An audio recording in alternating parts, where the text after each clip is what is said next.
এপ্রিলে পেহেলগামে বন্দুকধারীদের হামলার ঘটনায় পাকিস্তানকে দায়ী করে ভারত গত মঙ্গলবার থেকে দেশটিতে কয়েক দফায় হামলা চালিয়েছে। পাল্টা হামলা চালিয়েছে পাকিস্তানও। পাল্টাপাল্টি হামলার মধ্যে শুক্রবারে পাকিস্তানের পিএসএল এবং ভারতের আইপিএল দুটি স্থগিত হয়েছে।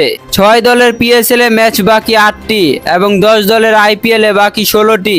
এক সপ্তাহের জন্য টুর্নামেন্ট স্থগিতের পর বিসিসিআই দলগুলোকে বাড়ি চলে যেতে বলেছে। এরই মধ্যে ভারত ছাড়তে শুরু করেছেন বিদেশি ক্রিকেটাররা।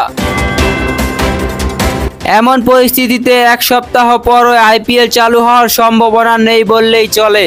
আর পাকিস্তানের সঙ্গে যে উত্তেজনার জেরে টুর্নামেন্ট স্থগিত হয়েছে সেটাও কবে থামবে এখনোই তা বোঝা যাচ্ছে না। তবে ভারত চাইলে স্থগিত হয়ে যাওয়া আইপিএল এর বাকি অংশ আয়োজন করবে England and Wales cricket board ECB. যুক্তরাজ্যের দ্য গার্ডিয়ান জানিয়েছে, সহায়তার প্রস্তাব নিয়ে বিসিসিআই সচিবের সঙ্গে কথা বলেছেন ইসিবির প্রধান নির্বাহী রিচার্ড গোল্ড। ইসিবি জানিয়েছে, ইংল্যান্ডের মাটিতে আইপিএল আয়োজনের সম্ভাব্য সময় হতে পারে এবছরের সেপ্টেম্বর। অবশ্যই এই মুহূর্তে যুক্তরাজ্যে আইপিএল আয়োজন নিয়ে কোনো সক্রিয় আলোচনা নেই বলেও জানিয়েছে সূত্রটি। ইসিবির পক্ষ থেকে ভারতকে একই প্রস্তাব দেওয়া হয়েছিল 2021 সালে।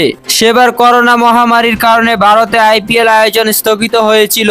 পরে তা আয়োজন করা হয় সংযুক্ত আরব আমিরাতে।